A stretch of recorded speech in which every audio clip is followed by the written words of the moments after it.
শ্রমজীবী যারা আছেন মনক্ষুণ্ণ হবেন না, মন ছোট করবেন না। You are the superhero remittance fighter of our country.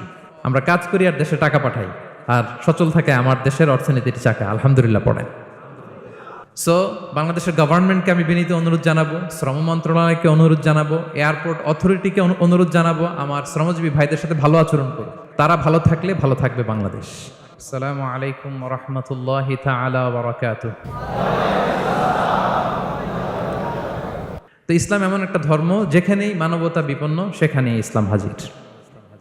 তো আজকে আমরা লেবার রাইটস ইন ইসলাম, ইসলামে শ্রমিকের কি অধিকার, শ্রমিকদের যে রাইটস আছে, অধিকার আছে, এটা নিয়ে ইসলাম কি বলে, এই টপিকে আমরা কথা শুনবো ইনশাআল্লাহ বিইذনিল্লাহ। সম্মানিত শুধু আমি শুরুতেই কালামুল্লাহ মাজিদের একটি আয়াত তেলাওয়াত করেছি, সূরাতুল ইনশিকাকের 6 নম্বর আয়াত, যেখানে আল্লাহ তাআলা ইরশাদ করছেন, ইয়া আইয়ুহাল ইনসানু ইন্নাকা কাদিহুন ইলা রাব্বিকা কাদহান ফামুলাকি। অর্থাৎ হে মানুষ, তুমি তোমার রবের কাছে পৌঁছা পর্যন্ত কঠোর পরিশ্রম করতে হবে, অতঃপর তুমি তার সাক্ষাৎ লাভ করবে। আমাদের আলটিমেট গোল হচ্ছে আমরা আল্লাহর কাছে ফিরে যাব, ঠিক কিনা বলেন? কেউ মারা গেলে আমরা কি বলি? ইন্না লিল্লাহি ওয়া ইন্না ইলাইহি রাজিউন। আমরা আল্লাহর জন্য এবং আল্লাহর দিকেই আমরা ফিরে যাব। তো আল্লাহ বলেন, ইন্নাকা কাদিহুন ইলা রাব্বিকা কাদহান ফামুলাকি। হে মানুষ, তুমি তোমার রবের কাছে পৌঁছা পর্যন্ত কঠোর পরিশ্রম করতে হবে, তারপরে তুমি তোমার রবের সাক্ষাৎ পাবে। তার মানে এই দুনিয়াটা হচ্ছে পরিশ্রমের জায়গা। প্রিয় ভাইরা, এখানে পরিশ্রম না করলে সফলতার দেখা মিলে না। বাঁচতে হলে, সারভাইভ করতে হলে, টিকে থাকতে হলে আপনাকে পরিশ্রম করতে হবে। এই পৃথিবীতে কেউ কাউকে জায়গা করে দেয় না, এখানে জায়গা করে নিতে হয়, ঠিক কিনা বলেন? আপনি যদি পরিশ্রম করেন, পরিশ্রমে যে ঘাম ঝরে শরীর থেকে, পরিশ্রমের ঘামে জন্ম নেয় সফলতার বীজ।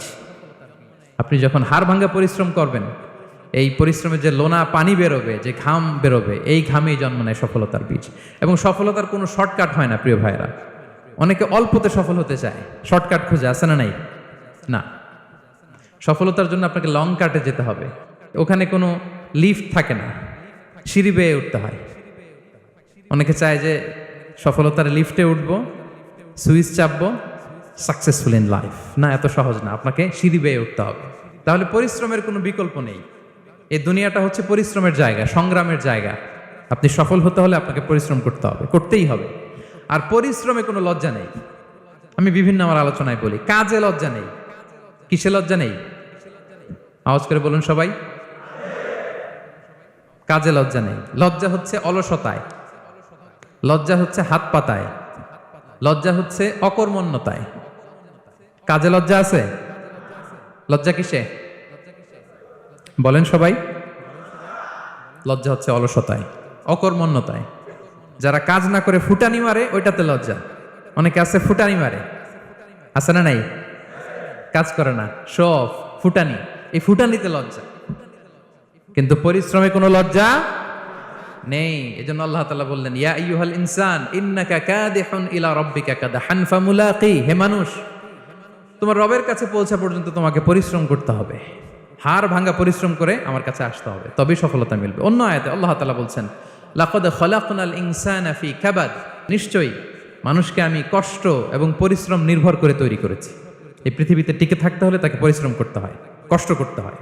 এবং দুনিয়ার এই সাইকেলটা যদি দেখেন, দিন এবং রাতের যে সাইকেল, রাতকে আল্লাহ বানিয়েছেন ঘুমের জন্য, রেস্ট নেওয়ার জন্য, বিশ্রামের জন্য, আর দিনকে আল্লাহ বানিয়েছেন কর্মচঞ্চল করে, কাজের জন্য। দিনের মধ্যে কর্মস্পৃহা আছে। আল্লাহ তাআলা সূরা নাবাতে বলছেন, ওয়াজআলনান নাহারা মাআশা। আমি দিনকে বানিয়েছি কর্মচঞ্চল। দিনে আপনি কাজ করবেন, হাড় ভাঙা পরিশ্রম করবেন, তবেই সফলতা ধরা দিবে, ঠিক কিনা বলেন? তাহলে প্রথমে আমরা জানলাম এই পৃথিবীতে পরিশ্রম করতেই হবে, পরিশ্রমের কোনো বিকল্প নেই। সফল হতে চাইলে কি করতে হবে? আওয়াজ করে বলবেন, কি করতে হবে?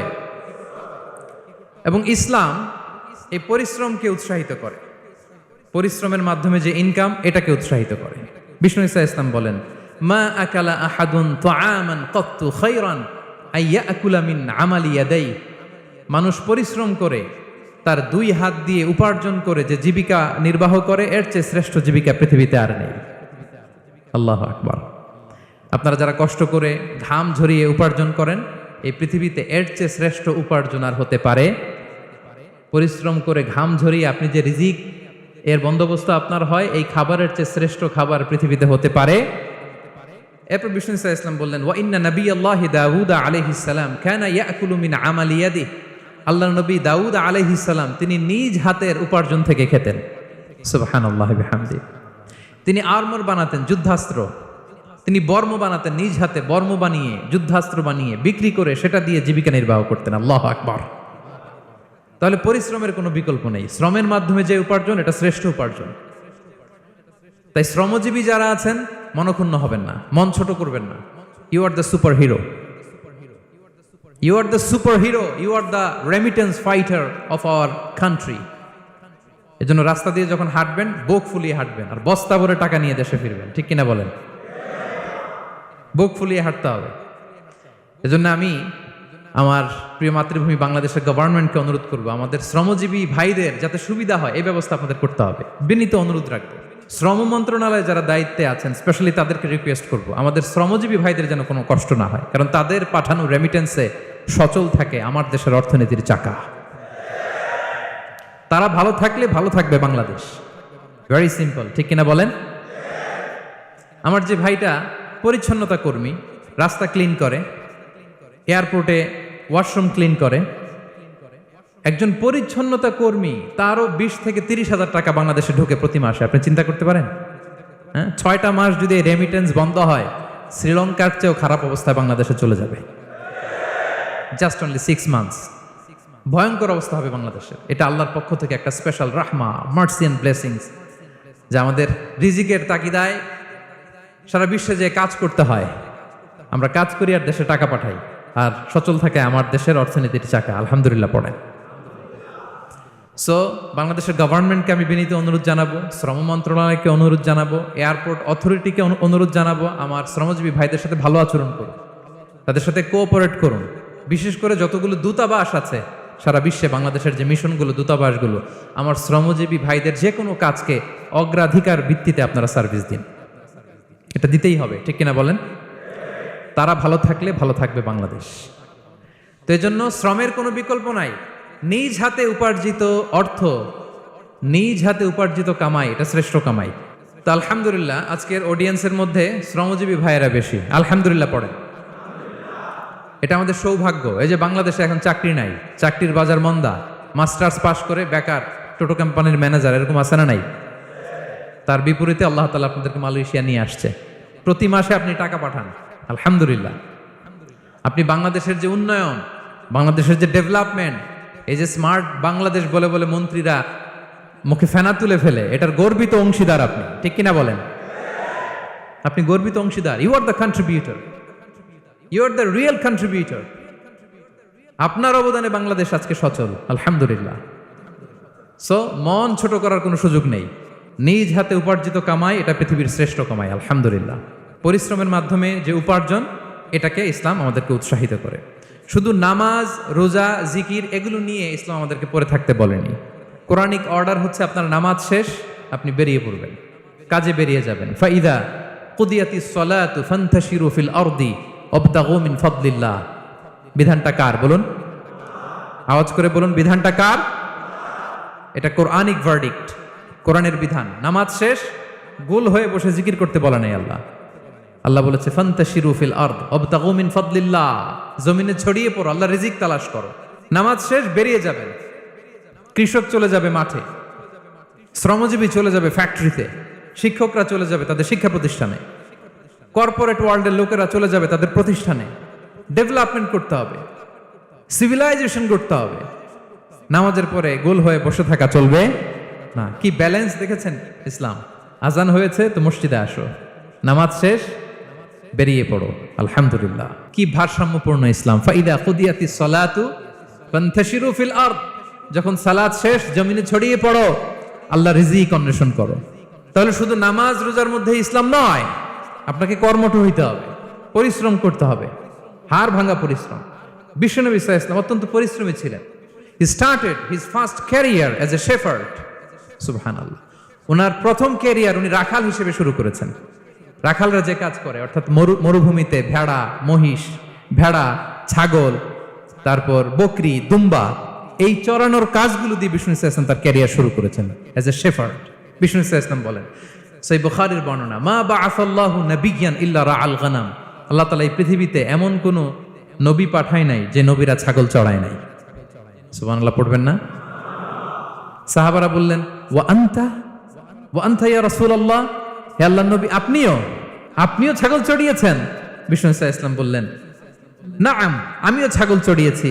ওয়া কুনতু আরআহা আলা কারারিত লি আহলি মক্কা, আমি অল্প কিছু মজুরির বিনিময়ে, অল্প কিছু টাকার বিনিময়ে, সামান্য কিছু পারিশ্রমিকের বিনিময়ে মক্কার লোকদের ছাগল চড়িয়ে দিতাম। সুবহানাল্লাহ পড়েন।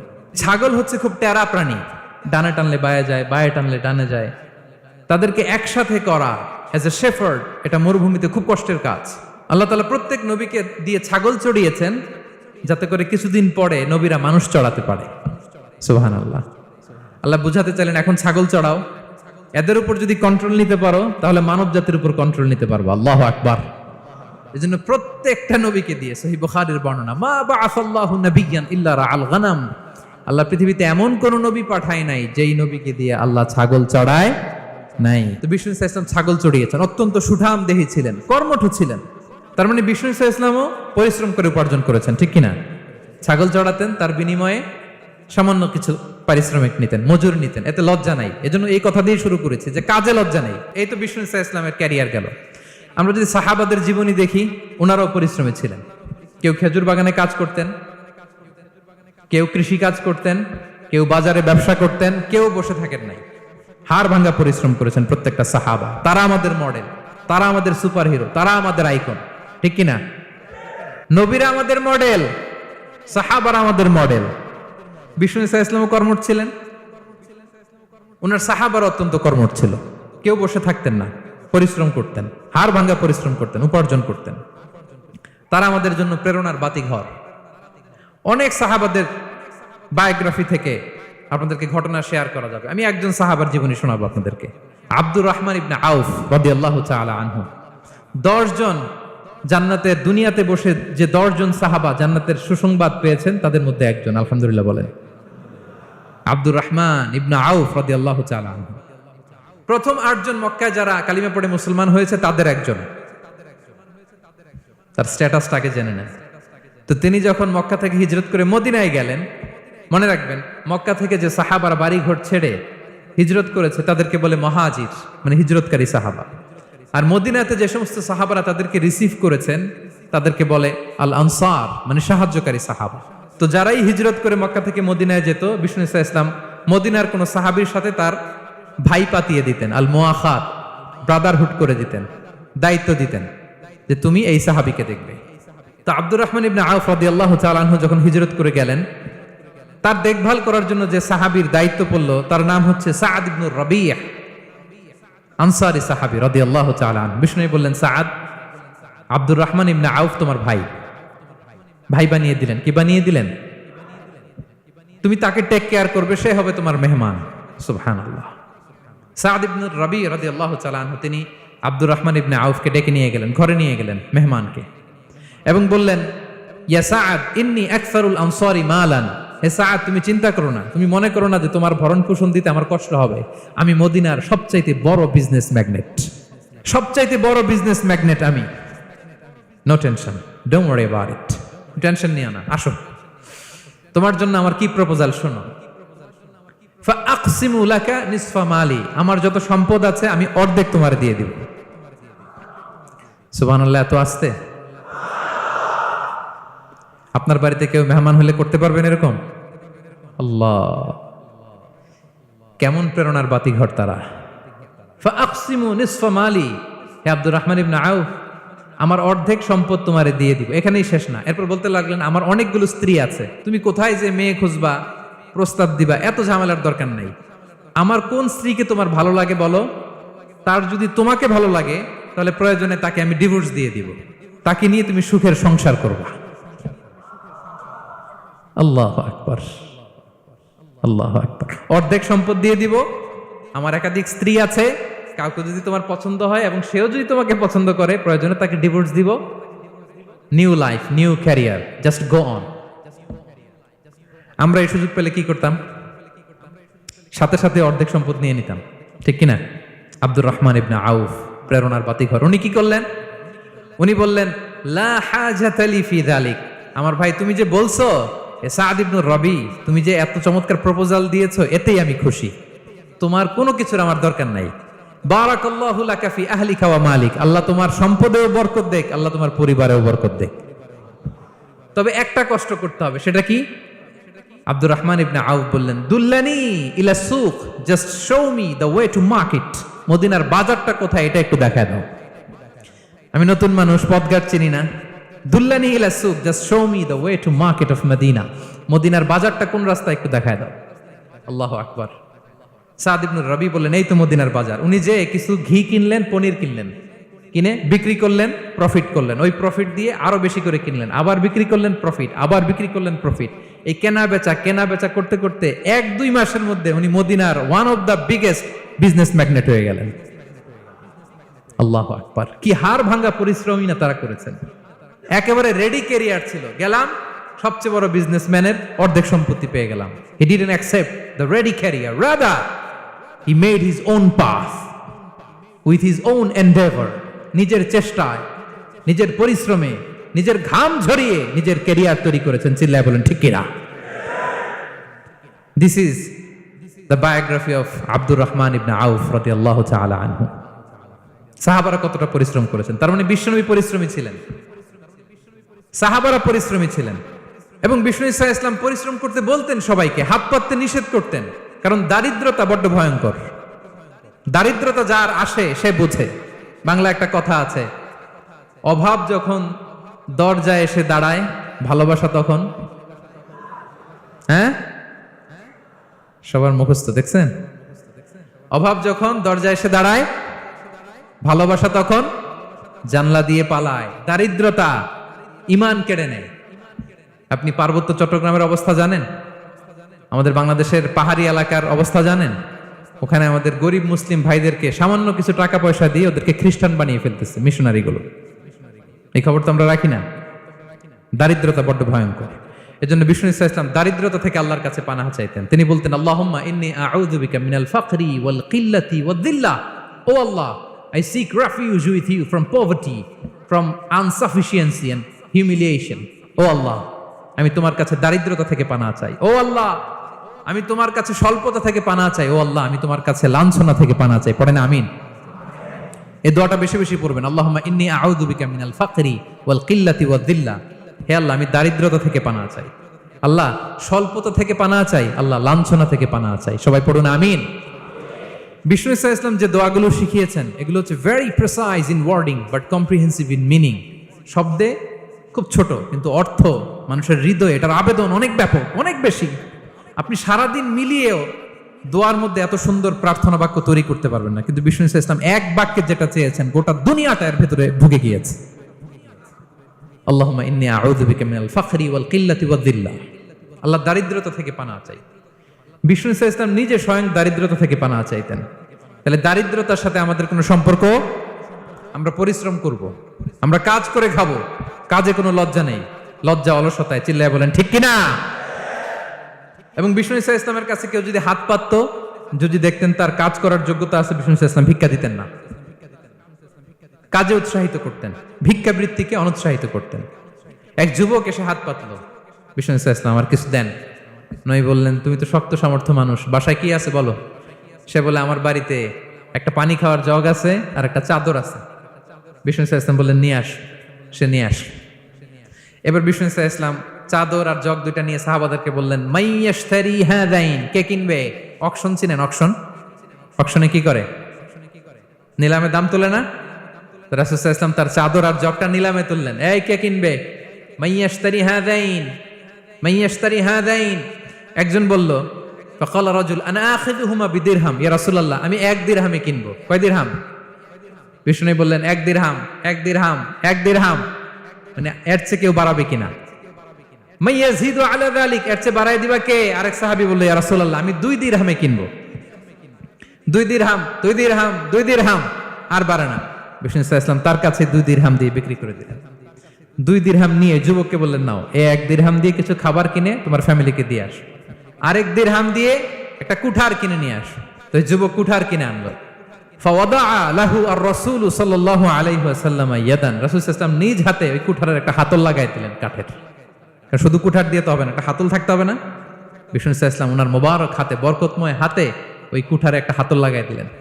এবার বললেন, যাও, 1 দিরহাম দিয়ে কুঠার, আর 1 দিরহাম দিয়ে খাবার কিনে আনো। এই কুঠার দিয়ে জঙ্গলে যে কাঠ কেটে লাকড়ি বেচে জীবিকা নির্বাহ করো। সামনের 15 দিন আমার সামনে যেন তোমার ঘুরঘুর করতে না দেখি। এ বেচারা গেল, 1 দিরহাম দিয়ে ফ্যামিলিতে খাবার দিল, আর লাকড়ি নিয়ে কাঠ কাটতে না কাটতে কয়েকদিনের ব্যবধানে ও 10 দিরহাম কামাই ফেলছে। আস্তে আস্তে আস্তে আস্তে সে স্বাবলম্বী হয়ে গেল। এরপর একবার বিষ্ণু সাল্লাল্লাহু আলাইহি ওয়াসাল্লামের কাছে আসছে। বিষ্ণু সাল্লাল্লাহু আলাইহি ওয়াসাল্লাম তারে বলে, মানুষের কাছে হাত পাতার চেয়ে, দুয়ারে দুয়ারে ভিক্ষা করার চেয়ে তোমার মতো এরকম কাঠ কেটে, জঙ্গলে কাঠ কেটে বাজারে বিক্রি করা অনেক ভালো। আল্লাহু আকবার। এই হচ্ছে বিষ্ণু সাল্লাল্লাহু আলাইহি ওয়াসাল্লামের ক্যারেক্টারিস্টিক্স। তিনি ভিক্ষাবৃত্তিকে অনুৎসাহিত করতেন। এই যে গল্পটা, what is the moral of the story? কি শিখলাম? 1 নম্বর যেটা শিখলাম, তিনি কাজ করে খেতে উৎসাহিত করেছেন। চাইলেই বিষ্ণু সাল্লাল্লাহু আলাইহি ওয়াসাল্লাম ওই 2টা জিনিস বিক্রি করে 2 দিরহাম দিয়ে বলতে পারতেন, যাও 2 দিরহাম দিয়ে খাবার কিনো। ওই বেলা খেয়ে রাতের বেলা আরেক দুয়ারে যে ভিক্ষা করতো, ঠিক কিনা বলেন? কথা বুঝতেছেন? 2 দিরহাম দিয়ে যদি খাবার কিনতো, তো দুপুরে খেয়ে রাতে কি করতো? আবার হাত পাততো। সেটা করে নাই, কাজ করে খেতে উৎসাহিত করেছেন এবং স্থায়ী সমাধান করে দিয়েছেন। কারণ কাজ কাজই, কাজে কোনো ছোট বড় নাই। আছে? কাজে কোনো ছোট বড় আছে না। তাহলে ইসলাম আমাদেরকে পরিশ্রমী হতে শেখায়, কর্মমুখী হতে শেখায়। ইসলাম কতটা কর্মমুখী ধর্ম দেখেন। বিষ্ণু ইসলাম বলেন, ইন কামাতিস সাআ ওয়া ফি ইয়াদি আহাদিকুম ফাসিলা। কেউ যদি দেখে কিয়ামত হয়ে যাচ্ছে, কি হয়ে যাচ্ছে? সবাই বলুন। কেউ যদি দেখে কিয়ামত হয়ে যাচ্ছে আর তার হাতে একটা চারা বীজ আছে, গাছের চারা। কি আছে? গাছের চারা। সে গাছের চারা রোপণ করতে গেছিল, ওদিকে যায় দেখে কিয়ামত শুরু হয়ে গেছে। বিষ্ণুনবী বলেন, ফাইন ইসতাতাআ আন লা তাকুমা হাত্তা ইয়াগরিসাহা ফালইয়াগরিসহা। সে যদি পারে কিয়ামত হওয়ার আগেই ওটা রোপণ করে দিতে, সেজন্য তাড়াতাড়ি করে রোপণ করে দেয়। আল্লাহু আকবার। ইসলাম কতটা কর্মমুখী ধর্ম। কিয়ামত শুরু হয়েছে, বিষ্ণু বলেন তার উপর কিয়ামত আসার আগে সে যদি চান্স পায়, চারা বীজটা যেন রোপণ করে দেয়। আর আমরা এখন আখিরুজ্জামান, দাজ্জাল আসবে, কিয়ামত হয়ে যাবে, 2025 সালেই হবে, এগুলো বলে কাজকর্ম সব বন্ধ করে দিচ্ছে। এরকম ডাকাইতে আছে না নাই? হ্যাঁ বলেন, আছে না নাই? তা আখিরুজ্জামান কি আপনারা এটা শিখায়, এই লেসন শিখায়? আখিরুজ্জামান আসবে, দাজ্জাল আসবে, তো আপনার সমস্যা কি? দাজ্জাল আসবে দেখেই তো আপনাকে বিজনেস করে এমন টাকা কামাইতে হবে যাতে করে দাজ্জাল আসলে আমি আমার অর্থ দিয়ে মুজাহিদিন ভাইদেরকে সহায়তা করতে পারি। দাজ্জাল আসবে তো আপনার প্রবলেম কি? আপনার বডি বিল্ডিং করতে হবে, আপনার ফ্যামিলিকে তারবিয়া দিতে হবে, আপনার সোসাইটিকে সমৃদ্ধ করতে হবে, আপনাকে সভ্যতার কারিগর হইতে হবে। আপনার সব কাজ আপনি আরো বাড়াই দিবেন দাজ্জালের প্রশ্ন আসলে। এখন দাজ্জাল আসবে, 25 সালেই আসবে, 26 সালেই কিয়ামত হবে। কি হবে ক্যারিয়ার দিয়ে? আর কি হবে ব্যবসা করে? এরকম আছে না নাই? এরকম করা যাবে? বিশ্বনবী কি বললেন? কিয়ামত হইতেছে, তুমি দেখতেছো চাক্ষুষ বিলা আয়ান, দেখতেছো কিয়ামত হইতেছে, আর তুমি গাছ লাগাইতে গেছিলা। যদি সুযোগ হয় কিয়ামত হওয়ার আগে আগে কি করো? গাছ লাগাও। সুবহানাল্লাহ পড়বেন না? প্রিয় ভাইয়েরা, আমরা যেন পরিশ্রমী হই, আমরা যেন কর্মঠ হই, আমরা যেন অলস না হই। বিষ্ণু ইসলাম অলসতা থেকে আল্লাহর কাছে পানা চাইতেন। আল্লাহ আমাদেরকে বোঝার তৌফিক দান করুক, আমরা পড়ি আমিন। আল্লাহর নবী সাল্লাল্লাহু আলাইহি ওয়াসাল্লাম শুধু পরিশ্রম করতে বলেছেন এমন নয়, তিনি পরিশ্রমীদেরকে পছন্দ করতেন। এক সাহাবীর সাথে তিনি মুসাফা করলেন, দেখলেন হাতটা বড্ড খসখসে। তিনি শ্রমজীবী সাহাবী। এটা যখন তিনি শুনতে পেলেন, তিনি পরম মমতায় আলতো করে ওই শ্রমিক সাহাবীর হাতে তিনি চুমু খেলেন। আল্লাহু আকবার।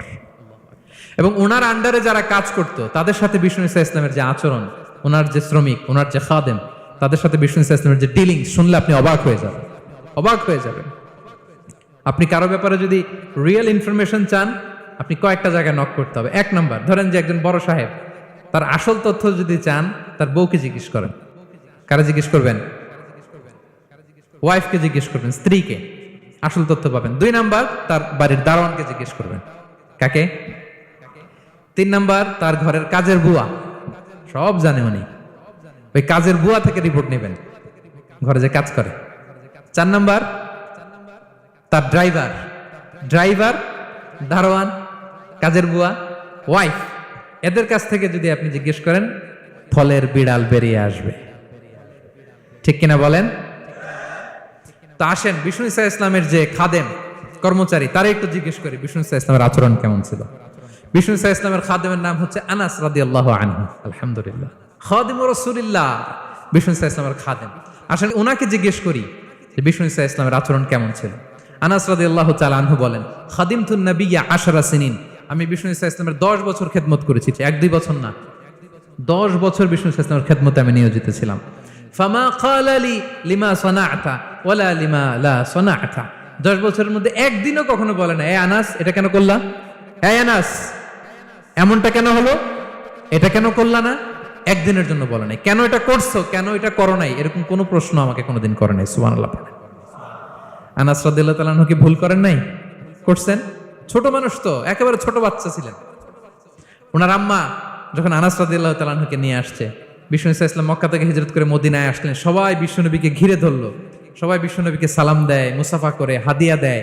আনাসের মা চোখের পানি ছাড়ে, বিশ্বনবীর কাছে লজ্জায় এসে বলে, ইয়া রাসূলুল্লাহ, সবাই আপনাকে উপহার দেয়, সবাই আপনাকে হাদিয়া দেয়, আমি আপনারে কি হাদিয়া দেব? হাদিয়া দেওয়ার মতো কিছু নাই আমার এই কলিজার টুকরা আনাস ছাড়া, আমি আনাসকেই আপনারে হাদিয়া দিয়ে দিলাম।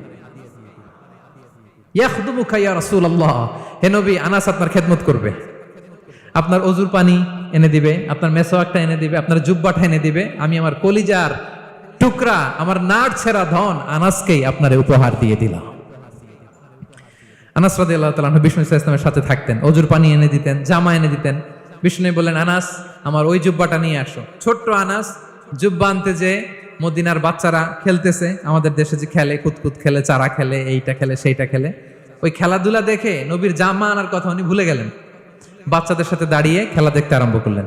এখন সময় গড়িয়ে অনেক হয়ে গেল, আনাসও আসে না, জুব্বাও আসে না, ঘটনা কি? বিষ্ণু ইসলাম বললেন, যাই নিজের জামা নিজে নিয়ে আসি।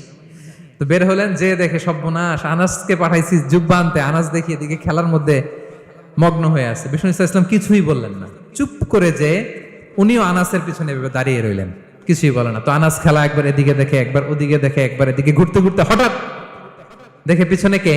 স্বয়ং বিশ্বনবী। আল্লাহ, বিশ্বনবীর দেখে তো আনাস রাদিয়াল্লাহু তাআলার কলিজাটা এখানে চলে আসছে ভয়। হায় হায়, আজকে খবর আছে, হায় হায়, আমার না জুব্বা আনতে বলছিল, আমি কি কাজ করলাম? ভয়ে আটকে উঠছে। বিষ্ণু ঈসা ইসলাম ধমক দেয় নাই, পিট্টি দেয় নাই, কিছু করে নাই, শুধু একটা মুচকি হাসি দিয়েছে। আনাস রাদিয়াল্লাহু তাআলা আনহু বলে, বিশ্বনবীর সেই দিনের মুচকি হাসির শাসন মৃত্যুর আগ পর্যন্ত আমাকে সোজা রাস্তায় রেখেছে, আর ডানে বায়ে করি নাই কোনোদিন। তার মানে শাসন করতে জানলে ব্যাত মারা লাগে না, শাসন করতে জানলে গায়ে হাত তোলা লাগে না, শাসন করতে জানলে মুচকি হাসি দিয়েও শাসন করা যায়। ঠিক কিনা বলেন? বিশ্বনবীর মুচকি হাসির শাসন আনাস রাদিয়াল্লাহু তাআলা আনহুকে আজীবন সোজা রাস্তায় রেখেছে।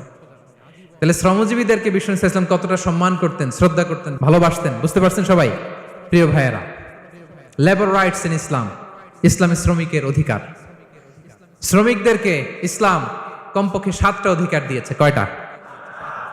1 নাম্বার, ইসলাম একজন শ্রমিককে প্রথম যে অধিকারটা দিয়েছে সেটা হচ্ছে কাজ শেষে, শ্রম শেষে তার পারিশ্রমিকের অধিকার, মজুরি পাওয়ার অধিকার, কাজ শেষে বেতন পাওয়ার অধিকার। কাজ করেছেন তো আপনি বেতন পাবেন, এটা আপনার অধিকার। বেতন বা পারিশ্রমিক এটা একটা কর্মজীবীর অধিকার। আপনার কোম্পানির মালিক যে আপনার বেতন দেয়, এটা কি দয়া করে? করুণা। তো এটা যদি করুণা হয়, সে যে আপনার কাজ করে দেয়, এটাও তো করুণা, এটা তো আর বড় করুণা। কি বলেন? আপনি যে স্যালারি পে করেন, এটা যদি করুণা হয়, সে যে পরিশ্রম করে, সে তো আর বড় করুণা করে আপনারে, তার কারণে তো আপনার কোম্পানি টিকে আছে। ঠিক কিনা বলেন? তাহলে এটা করুণা নয়, এটা শ্রমিকের অধিকার। এবং বিশ্বনবী সাল্লাল্লাহু আলাইহি ওয়াসাল্লামের সেই ঐতিহাসিক বাণী, তিনি বলেছেন, আতুল আজীরা আজরাহু ক্বাবলা আন ইয়াজিফা আরাকুহু, ঘাম শুকিয়ে যাওয়ার আগে শ্রমিককে তার পারিশ্রমিক বুঝিয়ে দাও। সুবহানাল্লাহ, বিশ্বনবীর ঐতিহাসিক বাণী। এখন জাতিসংঘ আমাদেরকে শিখায় যে শ্রমিকের মজুরি দিতে হবে, অন টাইমে দিতে হবে, স্যালারি দিতে হবে, এই করতে হবে, সেই করতে হবে।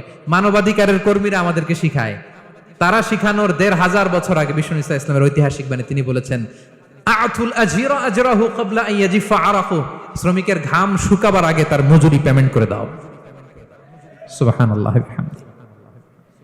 ঘাম শুকিয়ে যাওয়ার আগে মানে অন টাইম, দ্রুততম সময়ে শ্রমিককে তার মজুরি দিয়ে দাও, তার বেতন দিয়ে দাও। যারা শ্রমিককে তার পারিশ্রমিক অন টাইমে দেয় না, স্যালারি অন টাইমে পে করে না, টালবাহানা করে, গরিমসি করে, তাদের ব্যাপারে বিষ্ণু ইসলাম কি বলেন? বিষ্ণু বলেন 3 শ্রেণীর ব্যক্তি, সালাসাতুন আনা খাসমুহুম ইয়াউমাল কিয়ামা, 3 শ্রেণীর ব্যক্তির বিরুদ্ধে আমি বিশ্বনবী কিয়ামতের দিন আল্লাহর কাঠগড়ায় মামলা দায়ের করব। আমি বিশ্বনবী 3 শ্রেণীর ব্যক্তির বিরুদ্ধে আমি বিশ্বনবী আল্লাহর সুপ্রিম কোর্টের কাঠগড়ায় মামলা দায়ের করব। এর মধ্যে 1 শ্রেণীর ব্যক্তি হচ্ছে রাজুলুন ইস্তাআজারা আজিরান ফাস্তাওফা মিনহু ওয়া লাম ইউতিহি আজরা। কোন ব্যক্তি যে শ্রমিক নিয়োগ দেওয়ার পরে তার কাছ থেকে কাজ বুঝিয়ে নিয়েছে কিন্তু তাকে তার প্রাপ্য বুঝিয়ে দেয়নি, এরকম ডাকাত আমাদের সমাজে আছে না নাই? কাজ ঠিকই বুঝে নিছে কিন্তু তার প্রাপ্যটা বুঝিয়ে দেয়। বিশ্বনবী বলেন তার বিরুদ্ধে আমি মামলা দায়ের করব। প্রিয় ভাইরা, বুঝে থাকলে উত্তর দেন। বিশ্বনবী যার বিরুদ্ধে মামলা দায়ের করবে তার জান্নাত তো একেবারে ডাইরেক্ট, তাই না? হ্যাঁ, সুন্দর বলছে একজন, তার কোনো জামিন নাই, ঠিক কিনা বলেন? বিশ্বনবী যার বিরুদ্ধে মামলা দায়ের করেছে তার জান্নাতে যাওয়া তো দূর কি বাত, সে জান্নাতের ঘ্রাণও তার নাকে ঢুকবে না। চিল্লায় বলেন ঠিক কিনা? এই জন্য খবরদার, শ্রমিককে তার শ্রম নেয়ার পরে তার পারিশ্রমিক দিয়ে দেন, তার ঘাম শুকিয়ে যাওয়ার আগে, মানে অন টাইম। এটা নিয়ে কোনো টালবাহানা করা যাবে তা নাহলে বিশ্বনবী তার বিরুদ্ধে মামলা দায়ের করবে। তার মানে 1 নম্বর অধিকার বুঝে পাইছেন? আপনি যে কাজ করেন, কাজের বিনিময়ে যে পারিশ্রমিক পান, যে স্যালারি পান, এটা আপনার অধিকার। এটা করুণা নয়, এটা অনুকম্প নয়, এটা কোনো দয়া নয়, ইটস ইউর রাইট। এটা আপনার অধিকার। আওয়াজ করে বলুন তো গলা ফুলিয়ে, এটা আপনার কি? 2 নাম্বার, একটা শ্রমিককে ইসলাম যে অধিকার দেয় সেটা হচ্ছে চুক্তি মাফিক সকল সুযোগ সুবিধা প্রাপ্তির অধিকার। অর্থাৎ একজন এমপ্লয়ার যখন তার এমপ্লয়িকে নিয়োগ করে, একটা এমপ্লয়মেন্ট কন্ট্রাক্ট থাকে না? এমপ্লয়মেন্ট কন্ট্রাক্ট বুঝেন তো? একটা চুক্তিপত্র থাকে, এখানে ফিক্স করা থাকে ওয়ার্কিং আওয়ার্স, কয় ঘন্টা আপনি কাজ করবেন, আপনার জব স্পেসিফিকেশন, কি করবেন কি করবেন না, আপনার স্যালারির ব্যাপারে থাকে, কত স্যালারি দিবে, কখন দিবে, আবার আপনি ওভার টাইম করলে এক্সট্রা পে করবে, আপনি রেগুলার কাজ করলে ঘন্টায় per hour 20 ringgit, overtime করলে 40 রিঙ্গিট। তারপর আপনি কখন ব্রেক নেবেন, একটা ব্রেক থাকে না যে এই টাইমে একটা ব্রেক দিতে হবে, এগুলো মিউচুয়াল আন্ডারস্ট্যান্ডিং এ এমপ্লয়মেন্ট কন্ট্রাক্টে থাকে। আপনি হলিডে কখন করবেন, ছুটি থাকতে হবে। টানা 7 দিন কাজ করানো যাবে বলেন? না, আন্তর্জাতিকভাবে এটা নিষিদ্ধ। টানা 7 দিন কোনো কাজ নাই, 1 দিন তার হলিডে থাকতে হবে, তার অ্যানুয়াল লিভ থাকতে হবে। Right to rest and leisure, বিশ্রামের একটা সময় লাগবে। এই যে 1 মে আন্তর্জাতিক শ্রমিক দিবস, এটা শুরু হয়েছে কিভাবে? ইউনাইটেড স্টেটস অফ আমেরিকার শিকাগোতে 1986 সালে এই কাজের বিরুদ্ধেই তারা আন্দোলন করেছিল। টানা 7 দিন তাদেরকে দিয়ে গাদার মতো খাটুনি খাটাতো, দাসের মতো তাদের সাথে আচরণ করা হতো। তারা আন্দোলন শুরু করেছিল, 8 জনকে গুলি করে নিহত করা হয়েছিল। সেখান থেকে এই মে দিবস। কিন্তু বিষ্ণু ঈসা ইসলাম 1500 বছর আগে এই শ্রমিকদের অধিকারের ব্যাপারে সোচ্চার ছিলেন। আলহামদুলিল্লাহ বলেন। তাহলে right to rest and leisure, UDHR, universal declaration for human rights, এগুলো সব নির্ধারিত আছে। তার মানে একজন শ্রমিকের 2 নম্বর অধিকার হচ্ছে চুক্তি অনুযায়ী সকল সুযোগ সুবিধা প্রাপ্তির অধিকার। আপনার চুক্তি করছেন, আপনি এটা এটা দিবেন, কিন্তু কাজের পরে আপনি ফ্যাসিলিটি দিচ্ছেন না, এটা করা যাবে বলেন? করা যাবে?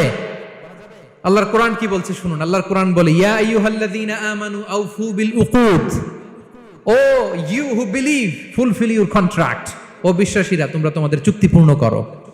ওয়া আউফু বিল আহদি ইন্নাল আহদা কানা মাসউলা, তোমরা যে কমিটমেন্ট করেছো, যে কন্ট্রাক্ট করেছো, এই চুক্তি তোমরা পূর্ণ করো। তা না হলে কিয়ামতের কঠিন ময়দানে এই চুক্তির ব্যাপারে, কন্ট্রাক্টের ব্যাপারে, এই এগ্রিমেন্টের ব্যাপারে আপনারা জিজ্ঞেস করবে কে? তাহলে যা চুক্তি করেছেন সুযোগ সুবিধা তাই আপনাকে দিতে হবে। মালিক ভাইয়েরা মনে থাকবে তো নাকি? এগ্রিমেন্টে যা যা বলেছেন, যা যা লিখে সিগনেচার করেছেন তাই আপনাকে দিতে হবে। আদেশটা কার? সবাই বলুন। আপনি মন চাইলে হায়ার করবেন, এরপরের দিন ফায়ার করবেন, এরকম করা যাবে? হ্যাঁ, চাইলে হায়ার ফায়ার, মন যা চায় তা করবেন, এটা করা চলবে না। তাহলে 2টা অধিকার গেল। 3 নম্বর, একজন শ্রমিককে ইসলাম যে অধিকার দিয়েছে সেটা হচ্ছে সুন্দর আচরণ পাবার অধিকার। তিনি আপনার ফ্যাক্টরির ওয়ার্কার, আপনার স্টাফ, এজন্য যা মনে চায় তা আচরণ করবেন, দাসের মতো আচরণ করবেন। এটা করা যাবে? আওয়াজ করে বলেন, করা যাবে? বিষ্ণু ঈসা ইসলাম ইন্তেকালের আগে পুরা উম্মাকে 2টা বিষয় ওসিয়ত করেছেন। আওয়াজ করে বলুন তো কয়টা? 1 নম্বর হচ্ছে নামাজ। 1 নম্বর কি? আসসালাত। আসসালাত, রুহু বের হওয়ার আগে, ইন্তেকালের আগে বিষ্ণু বলেন আসসালাত, আসসালাত, নামাজ, নামাজ। উম্মতেরা নামাজের ব্যাপারে সতর্ক হও। 2 নাম্বার তিনি বলেছেন ওয়ামা মালাকাত আইমানুকুম, তোমাদের অধীনস্থ যারা আছে তাদের ব্যাপারে সচেষ্ট হও, তাদের প্রতি সদয় হও, তাদের সাথে খারাপ আচরণ করো না। এটা কখন বলছেন? জুমার খুতবার সময়, সাহাবীদের সাথে গল্প করার সময়, বিবিদের সাথে আলোচনার সময়। কখন? Just right before his death. এখনই রুহু বেরোবে, ইন্তেকালের আগে তিনি বলেছেন উম্মতেরা আসসালাত, নামাজ, উম্মতেরা ওমা মালাকাত আইমানুকুম, তোমাদের কর্মচারীদের সাথে খারাপ আচরণ করো না। তাহলে 3 নাম্বার হচ্ছে শ্রমিকদের সুন্দর আচরণ পাবার অধিকার, তাদের সাথে খারাপ আচরণ করা যাবে না। বিষ্ণু ইসলাম শ্রমিকদের রাইটস, অধিকারের ব্যাপারে এতটা সোচ্চার ছিলেন, বিদায় হজের মতো, বিদায় হজের যে বাণী, যে ভাষণ, এই ঐতিহাসিক ভাষণেও বাদ যায়নি শ্রমজীবীদের কথা। সুবহানাল্লাহ পড়েন। বিদায় হজের ভাষণে বিষ্ণুনবী বলেছেন আরিকাআকুম আতইমুহুম মিম্মা তাকুলুন ওয়াকসুহুম মিম্মা তালবাসুন। খবরদার ও আমার উম্মতেরা, এই ভাষণের পরে আর বড় কোনো ভাষণ আমার পক্ষ থেকে তোমরা পাবে না। তোমাদের কর্মজীবী, তোমাদের শ্রমিক, তোমাদের ওয়ার্কার, তোমাদের স্টাফদের ব্যাপারে সাবধান থাকো। তোমরা যা খাবে তাদেরও তা খাওয়াবে, তোমরা যা পড়বে তাদেরও তা পড়তে দিবে, তাদের প্রতি তোমরা সদয় হবে। বিদায় হজের বাণী তো বিষ্ণু ইসলাম আপনাদের কথা ভুলে নাই। আলহামদুলিল্লাহ পড়েন। কি রহমতের নবী ছিলেন, কি মায়ার নবী ছিলেন। শ্রমজীবীদেরকে বিষ্ণু ইসলাম এতটা ভালোবাসতেন। তাহলে 3 নাম্বার যে অধিকার ইসলাম একজন শ্রমিককে দেয় সেটা হচ্ছে সুন্দর আচরণ পাওয়ার অধিকার। দেখবেন যে মালিক বা যে এমপ্লয়ার ভালো আচরণ করে, সব শ্রমিককে তাকে ভালোবাসে, তার জন্য দোয়া করে। আপনি মালিক হয়ে অসুস্থ, দেখবেন আপনার ওয়ার্কার গুলো জায়নামাজ বিছিয়ে সেজদায় পরে আপনার জন্য কাঁদে। এরকম আছে না নাই? মালিক হলে তো এরকম মালিক হইতে হবে, এমপ্লয়ার হলে তো এরকম হওয়া চাই, ঠিক কিনা বলেন? তাহলে আমরা শ্রমজীবীদের সাথে ভালো আচরণ করব, পারা যাবে তো ইনশাআল্লাহ? ইনশাআল্লাহ। 4 নাম্বার, কর্মক্ষেত্রে নিরাপত্তার অধিকার। শ্রমজীবী ভাইদের যে ওয়ার্ক প্লেস আছে সেখানে তাদের নিরাপত্তা থাকতে হবে, সেফটি মেজারমেন্ট থাকতে হবে। অনেক জায়গায় দেখি আয়রন ফ্যাক্টরিগুলোতে যারা কাজ করে, আল্লাহু আকবার, আপনারা ভিডিও ক্লিপসে দেখবেন যে কি ভয়ঙ্কর সেখানকার অবস্থা। ডিহাইড্রেশন, এক একজন অসুস্থ হয়ে যায়। সেখানে তাদের পর্যাপ্ত পানির ব্যবস্থা নাই, এটা নাই সেটা নাই। এমন এমন ফ্যাক্টরিতে আমাদের অনেক ভাইরা কাজ করে, কেমিক্যাল ফ্যাক্টরি, মাস্কও নাই। এরকম ডাকাইতে আছে না নাই? কেমিক্যাল ফ্যাক্টরিতে যারা কাজ করবে এদেরকে মাস্ক দিতে হবে, এদেরকে হ্যান্ড গ্লাভস দিতে হবে। নির্মাণ শ্রমিক যারা আছে তাদেরকে হেলমেট দিতে হবে। প্রত্যেকটা ফ্যাক্টরিতে ফায়ার এক্সটিংগুইশার লাগবে, আগুন লাগলে অগ্নি নির্বাপক যে যন্ত্র, এগুলোর দরকার আছে না নাই বলেন? গাদার মতো ঢোকার জায়গা নাই, বেরোয়ার জায়গা নাই, সেফ এন্ট্রি নাই, সেফ এক্সিট নাই। হাজার হাজার মানুষ কাজ করে, আগুন লাগলে সব পুড়ে ছাই। এরকম হয় না? প্রিয় ভাইরা বলেন, আওয়াজ করে বলেন, হয় না এরকম? অহরহ আমরা দেখি বাংলাদেশে অগ্নি নির্বাপক যন্ত্র নাই, না, এটা করা যাবে না। আগুন লাগলে কিভাবে আপনি আগুন নেভাবেন, কিভাবে তাদের সেফটি সিকিউরিটি এনশিওর করবেন, এগুলো সব আগে থেকে নির্ধারণ থাকতে হবে। তাহলে 4 নাম্বার হচ্ছে নিরাপত্তা অ্যাজ এ এমপ্লয়ার, এটা আপনাকে এনশিওর করতে হবে। 5 নাম্বারে সাধ্যের বাইরে কোনো কাজে বাধ্য না করার অধিকার।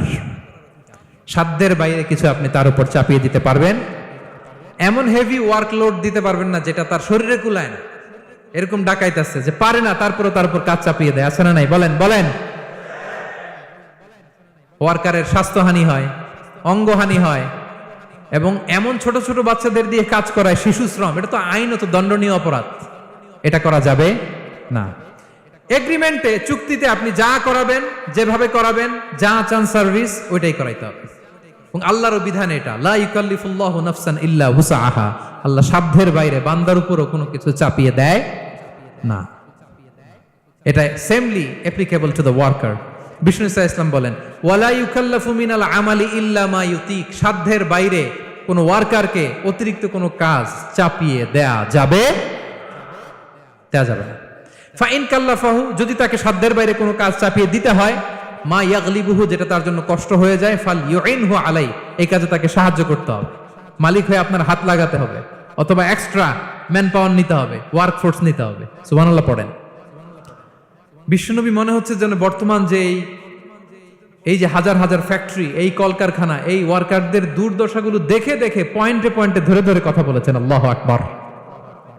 যদি সাধ্যের বাইরে কিছু চাপিয়ে দিতে হয় তাহলে তাকে সহায়তা করতে হবে। তাহলে 5 নাম্বার শ্রমিকের অধিকার হচ্ছে সাধ্যের বাইরে কোনো কাজে বাধ্য না করার অধিকার। আপনি বাধ্য করতে পারবেন না। কটা গেল? 5টা। মাশাআল্লাহ, খুব মনোযোগী শ্রোতা। 6 নম্বরে শ্রমিকের উপর আল্লাহ যা যা ফরজ করেছেন তা আদায়ের অধিকার দিতে হবে আপনাকে। সালাতের সময় হলে তাকে নামাজ পড়তে দিতে হবে। নন মুসলিম হলে এটা ভিন্ন ইস্যু। তখন আপনি চেষ্টা করবেন একটা মুসলিম কোম্পানিতে যাওয়ার, মুসলিম মালিকের আন্ডারে যাওয়ার, অথবা তাদেরকে সবাই মিলে অ্যাপ্লিকেশন করে বুঝাবেন যে সামান্য ফরজ নামাজটুকু পড়ার অনুমতি, পারমিশন আমরা চাই। কিন্তু কোনো মুসলিম এমপ্লয়ার নামাজের জন্য বাধা দিতে পারবে না। রমজান মাসে রোজা রাখা শ্রমিকের জন্য ফরজ না? অনুমতি দিতে হবে।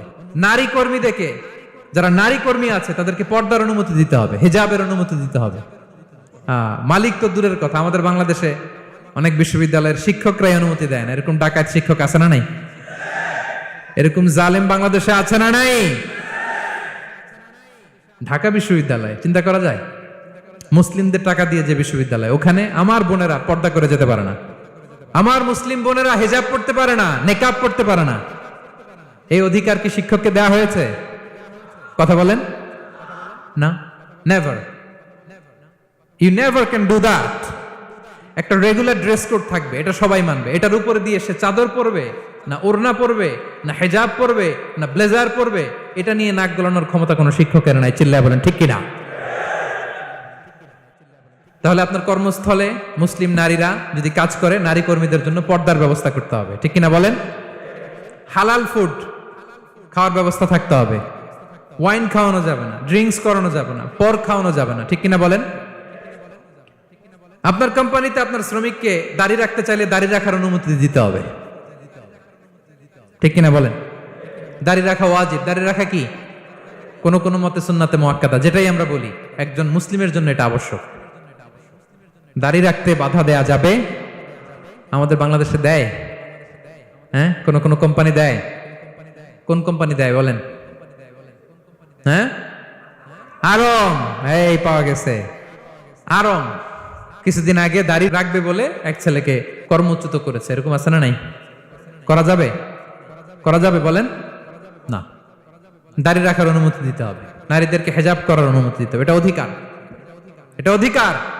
শ্রমিকের উপর আল্লাহ তাআলা যা যা ফরজ করেছে এটা আদায়ের অধিকার তাকে দিতে হবে। আলহামদুলিল্লাহ বলেন। 7 নাম্বার, সর্বশেষ, সামাজিক নিরাপত্তা লাভের অধিকার, সোশ্যাল সিকিউরিটি। শ্রমিকের পুঁজি হচ্ছে তার শ্রম, তার জীবন যৌবন সব দিয়ে আপনার ফ্যাক্টরিরে একেবারে শীর্ষে নিয়ে গেল, শেষ জীবনে আপনি মালিক তারে ভুলে গেলেন, এরকম আছে না নাই? নো, তার জন্য সোশ্যাল সিকিউরিটির ব্যবস্থা করতে হবে। অনেক শ্রমিক ভাইরা আছে সারা জীবন ফ্যাক্টরির জন্য কাজ করে শেষ বয়সে দুরারোগ্য ব্যাধিতে আক্রান্ত, তাদের খোঁজ খবর কেউ নেয় না। এটা গভর্নমেন্টের দায়িত্ব। গভর্নমেন্ট ফান্ড থেকে, কোম্পানির ফান্ড থেকে, অথবা কোনো যাকাত ফান্ড থেকে, অথবা কোনো এন্ডাওমেন্ট ফান্ড থেকে, অর্থাৎ ওয়াকাফের ফান্ড থেকে তাদের সোশ্যাল সিকিউরিটির ব্যবস্থা করতে হবে। সামাজিক নিরাপত্তা দরকার আছে না নাই বলেন? এটা আপনাদের অধিকার। এই 7টা অধিকার ইসলাম একজন শ্রমিককে দিয়েছে। তো শ্রমিককে ইসলাম শুধু অধিকারই দিয়েছে, মালিকের কোনো অধিকার নাই নাকি? এবার মালিকরা খেপে উঠছে। এতক্ষণ মালিকরা চুপচাপ, আমি দেখতেছি তো, এতক্ষণ যা যা বলতেছি মালিকরা চুপচাপ শুনতেছে। যখনই বলছি মালিকের অধিকার আছে না নাই, মালিকরা কয় আছে। হ্যাঁ, ইসলাম চেক এন্ড ব্যালেন্স করেছে। ইসলাম হচ্ছে ভেরি ব্যালেন্সড রিলিজিয়ন, ভারসাম্যপূর্ণ একটা জীবন ব্যবস্থা। শ্রমিকেরও দায়িত্ব আছে। শ্রমিকেরও কি প্রিয় ভাইয়েরা দায়িত্ব আছে। বিষ্ণু ইসা ইসলাম বলেন, সালাসাতুন লাহুম আজরান, 3 শ্রেণীর ব্যক্তি আছে যাদেরকে আল্লাহ যে কোনো কাজ করলে ডাবল রিওয়ার্ড দিবে। ডাবল। আপনি নামাজ পড়লে যাওয়া সওয়াব, এক করলে দ্বিগুণ সওয়াব। এর মধ্যে এক শ্রেণীর হচ্ছে ওয়াল আবদুল মামলুক ইদা আদ্দা হাক্কাল্লাহ ওয়া হাক্কা মাওয়ালি, ওই দাস যে তার আল্লাহর ইবাদত করে, আল্লাহর হকও পালন করে আর তার মনিবের হকও পালন করে। এখানে দাস বলতে শুধু আগের সময়ের দাসই নয়, বর্তমান সময়ের যারা কর্মজীবী তারাও। কোনো কর্মজীবী সে যদি আল্লাহর বিধান, আল্লাহর হক আদায় করে, পাশাপাশি যার আন্ডারে সে কাজ করে তার হকও আদায় করে, বিষ্ণু ইসা ইসলাম বলেন সব কাজে তার প্রতিদান হবে ডবল ডবল। পড়েন আল্লাহু আকবার। তাহলে শ্রমিকের দায়িত্ব হচ্ছে কোম্পানিকে যে সার্ভিস তার দেওয়া এটা পূর্ণাঙ্গ রূপে দিতে হবে। এটা হচ্ছে শ্রমিকের দায়িত্ব। 1 নম্বরের দায়িত্ব হচ্ছে লয়ালটি, আমানতদারিতা। 1 নম্বর দায়িত্ব কি? আপনি বেতন নেন আপনার বসের কাছ থেকে, কোম্পানির কাছ থেকে, কিন্তু সার্ভিস দেন আরেক কোম্পানির। হবে বলেন? যার নুন খাই তার গুণ গাইতে হবে। আপনি যেই কোম্পানি থেকে স্যালারি নেন, সার্ভিস আপনার তাকে দিতে হবে, লয়ালটি থাকতে হবে। বিশ্বস্ততা, এটা জরুরি, এটা থাকতে হবে। আপনার মালিক আপনার কাছ থেকে এই লয়ালটি প্রাপ্য, সে যেন আপনার উপর আস্থা রাখে, আপনার বস যেন আপনার উপর আস্থা রাখতে পারে, এইটা মালিকের অধিকার। কথা কি বুঝেন? হ্যাঁ, এবার শ্রমজীবী ভাইরা একটু ঠান্ডা হয়ে গেছে, দেখছেন চেক এন্ড ব্যালেন্স। কথা বলেন ঠিক কিনা? আপনার মালিক আপনার কাছ থেকে এটা প্রাপ্য, এটা তার অধিকার, বিশ্বস্ততা। ইন্না খায়রা মান ইস্তাজারতাল কবিউল আমিন। যাকে নিয়োগ দেওয়া হবে তার মধ্যে দুইটা কোয়ালিটি থাকতে হয়। কয়টা? মুসা আলাইহিস সালাম ফেরাউনের বাবুর্চিকে এক থাপ্পড় মারলেন রেগে মেগে। উনি থাপ্পড় মারছিলেন আদব শিক্ষা দেওয়ার জন্য, কিন্তু বেচারা সাথে সাথে মরে গেছে। উনি মারছিলেন আদব শিখানোর জন্য, বেচারা যে মরে যাবে মুসা আলাইহিস সালাম জানতেন না। এখন দেখে সব গুনাহ, সেটা তো মরে গেছে, অক্কা পাইছে। উনি দিলেন দৌড়। মুসা আলাইহিস সালাম দৌড়াতে দৌড়াতে প্রাণ ভয়ে চলে গেলেন আরেক সীমান্তে, মিশর ছেড়ে আরেক এলাকায়। যে দেখে কিছু লোক ধাক্কাধাক্কি করে তাদের উটগুলোকে পানি খাওয়াচ্ছে, আর দুইটা মেয়ে পাশে চুপ করে বসে আছে। উনি বুঝতে পারলেন মেয়েগুলো এই ইয়াং ছেলেদের সাথে ধাক্কাধাক্কি করে টিকতে পারবে না। উনি এগিয়ে গেলেন, বললেন তোমরা পানি খাওয়াবো ওটদেরকে? হ্যাঁ খাওয়াবো, আসো। উনি ওটগুলো নিয়ে সবাইকে সরিয়ে পানি খাইয়ে দিলেন, মেয়েরা চলে গেল। এবার বাবার কাছে যেয়ে বলল, বাবা এমন এক ছেলের সন্ধান পাইছি, ছেলেটা খুব ভালো, আমাদের চেহারার দিকে তাকায় না, মাটির দিকে তাকিয়ে কথা বলে। আজকে এই লোক না থাকলে আমরা আমাদের ওটগুলোকে পানি খাওয়াতে পারতাম না। আর ভিনদেশি লোক, আমরা চিনিও না। ইন্না খায়রা মান ইস্তাজারতাল কবিউল আমিন। বাবা কাজ করেন, আমাদের তো রাখাল লাগবে, আমাদের দেখভাল করার জন্য তো একজন সুপারভাইজার দরকার, এই ছেলেকে আপনি কাজে রেখে দেন। সুবহানাল্লাহ পড়বেন না? হ্যাঁ। বাবা বললো যাও নিয়ে আস। মেয়ে দুজন যে বললো আব্বার কাছে চলেন, আব্বা আপনার কথা বলবে, আপনার সাথে আলাপ করবে। মুসা আলাইহিস সালাম বললেন ঠিক আছে, তোমরা পেছনে পেছনে যাও, আমি তোমাদের আগে আগে যাই। তোমরা আমাকে বলবা যে ডানে না বায়ে না সামনে। সুবহানাল্লাহ পড়বেন না? কি চরিত্র, কি চরিত্র ছিল যাদের, যাতে করে তাদের দিকে তাকানো না লাগে। মুসা আলাইহিস সালামের নজর যেন তাদের দিকে না পড়ে। মুসা আলাইহিস সালাম বললেন আমি আগে যাই, তোমরা পিছন থেকে বলো ডানে না বায়ে, কোন গলি, কোথায় যাব। আল্লাহু আকবার। তো যাওয়ার পরে মুসা আলাইহিস সালামের সততা, এই বিশ্বস্ততা আর স্ট্রেংথ, শক্তি দেখে ওনাকে কাজে রেখে দিলেন মেয়ে দুটার বাবা। সুবহানাল্লাহ বলেন। আর বললেন এত বছর কাজ করবা, পারিশ্রমিক হচ্ছে কাজ যখন শেষ আমার এক মেয়েরে তোমার কাছে বিয়ে দিয়ে দিবে। আল্লাহু আকবার। ওনারও থাকার জায়গা নাই, আশ্রয়ের কোনো বন্দোবস্ত নাই, আল্লাহ ব্যবস্থা করে দিলেন। আলহামদুলিল্লাহ পড়েন। তাহলে বিশ্বস্ত হইতে হবে। বিশ্বস্ত যেই, তার রুজির ব্যবস্থা করে দেয় কে? এই যে মুসা আলাইহিস সালাম ফেরাউনের বাবুর্চিকে থাপ্পড় মেরে চলে গেলেন, পরিচিত কেউ নাই, রিজিকের বন্দোবস্ত নাই, কিন্তু বিশ্বস্ততার কারণে আল্লাহ তাআলা রিজিকের ব্যবস্থা করে দিলেন। তাহলে এক নাম্বার মালিকের অধিকার হচ্ছে লয়ালটি। শ্রমিকদের বিশ্বস্ত হইতে হবে। আপনার পক্ষ থেকে বিশ্বস্ততা, এটা মালিকের প্রাপ্য। কথা বুঝতে পেরেছেন প্রিয় ভাইয়েরা আমার? দুই নাম্বার চুক্তি অনুযায়ী শ্রম দেওয়া, এটা একজন শ্রমিকের দায়িত্ব। আপনার দায়িত্ব হচ্ছে 8 ঘন্টা কাজ করবেন, আপনি 6 ঘন্টা করেন আর 2 ঘন্টা এটা নিয়ে ইউটিউব, টিকটক। আচ্ছা হ্যাঁ, এটা করা যাবে? 8 ঘন্টার যদি চুক্তি হয় আর আপনি যদি প্রতিদিন 6 ঘন্টা কাজ করেন, আপনি যে পারিশ্রমিক পাবেন এটা হালাল হবে? বলেন বলেন, আওয়াজ করে সবাই বলুন না, হালাল হবে না। আপনার চুক্তি অনুযায়ী আপনাকে শ্রম দিতে হবে, এবং এই চুক্তি অনুযায়ী শ্রম পাওয়াটা একজন মালিকের অধিকার। একজন মালিকের 3 নম্বর অধিকার হচ্ছে to work in a best manner possible. আপনার সাধ্যের সবটুকু উজাড় করে দিয়ে কোম্পানির জন্য কাজ করতে হবে। কোন কাজ করলে সর্বোচ্চ ওয়েতে করতে হবে, সবচেয়ে বেস্ট ম্যানারে করতে হবে। অনেকে আছে ধরি তো ধরি না, করি তো করি না, এরকম আছে না? নাই না, ইসলাম এটা বলে না। বিষ্ণু ইসলাম বলেন ইন্নাল্লাহা ইউহিব্বু ইযা আমিলা আহাদুকুম আমালান আইয়ুতকিনা। আল্লাহ তাআলা ওই কর্মচারীকে পছন্দ করে, আল্লাহ সুবহানাহু ওয়া তাআলা ওই কর্মচারীকে পছন্দ করে, ওই লোককে পছন্দ করে যে ব্যক্তি যখন কোনো কাজ করে ওটা মজবুত ভাবে করে, চমৎকার ভাবে করে, দ্য বেস্ট ওয়ে পসিবল, সুন্দরভাবে করে। এরকম কাজ করা যাবে তো? বলেন বলেন যাবে? এবং যে শ্রমিক, যে কর্মজীবী ভাইরা এইভাবে কাজ করে তারা মালিকের নজরে পড়ে যায় খুব তাড়াতাড়ি, ঠিক কিনা বলেন? তাদের বেতন বেড়ে যায় তাড়াতাড়ি, তাদের অবস্থা তাড়াতাড়ি ভালো হয়। 4 নম্বর অধিকার হচ্ছে আপনি আন্তরিকতার সাথে কাজ করবেন, আপনার মালিকের কোম্পানিকে নিজের কোম্পানি মনে করবেন। পারা যাবে? শ্রমিক ভাইয়েরা আমার, আমার কলিজার টুকরা শ্রমজীবী ভাইয়েরা, মালিকের কোম্পানিকে নিজের কোম্পানি মনে করা যাবে? অনেকে দেখবেন যে নিজের গাড়িটা খুব সেফলি ড্রাইভ করে, কিন্তু বসের গাড়ি নিয়ে যখন ড্রাইভ করে তখন আর এই এক্সট্রা কেয়ার নাই, এরকম আছে না নাই? নিজের জিনিস খুব দেখে শুনে রাখে, কিন্তু কোম্পানির জিনিস যখন ইউজ করে ওইখানে সেই দেখভাল তার নাই, এরকম আছে না নাই? এরকম করবেন আপনারা না। আপনি যে কোম্পানিতে কাজ করেন এটা নিজের কোম্পানি, ওইটার উত্তর সাকসেস সফলতার জন্য আপনাকে আন্তরিক হইতে হবে। তাহলে এই 4টা অধিকার আল্লাহ তাআলা প্রত্যেকটা মালিককে দিয়েছে। তাহলে চেক এন্ড ব্যালেন্স হয়েছে।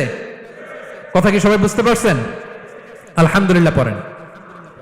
পুরো আলোচনার সামারি বলি 1 মিনিটে। 1 number lesson, take away message সাথে করে নিয়ে যাবেন, যেটা শুরুতে বলেছিলাম। 1 নাম্বার কথা হচ্ছে সফলতার জন্য পরিশ্রমের কোনো বিকল্প নেই। হাড় ভাঙা পরিশ্রম করতে হবে আমাদের ক্যারিয়ারের জন্য, আমাদের ব্যবসার জন্য, আমার চাকরির জন্য আমাদের হাড় ভাঙা পরিশ্রম করতে হবে। কারণ শ্রমে কোনো লজ্জা নেই, পরিশ্রমে কোনো লজ্জা নেই, ঠিক কিনা বলেন? লজ্জা কিসে? অলসতায়। আমরা অলস হব না, অকর্মণ্য হব না, হাত পাতবো না, আমরা পরিশ্রম করে খাবো। 2 নাম্বার কথা, নবীগণ এবং সাহাবাগণ অত্যন্ত পরিশ্রমী ছিলেন, কর্মঠ ছিলেন, তারা আমাদের আইকন, সো আমরাও পরিশ্রমী হব। ইসলাম শ্রমিকের ব্যাপারে, শ্রমিকের অধিকারের ব্যাপারে এত জোরালো বক্তব্য দিয়েছে, পৃথিবীর কোন ধর্ম এভাবে দেয় নাই, ঠিক কিনা? সো আমরা যারা মালিক আছি, আমরা যেন আমাদের অধীনস্থ শ্রমজীবীদের প্রতি সদয় হই, তাদের অধিকার আদায়ের জন্য আমরা সচেষ্ট হই। আর আমরা যারা শ্রমিক আছি, কর্মজীবী আছি, আমরা আমাদের মালিকের কোম্পানিকে যেন নিজের কোম্পানি মনে করি, আন্তরিকতার সাথে, লয়ালটির সাথে যেন আমরা কাজ করি।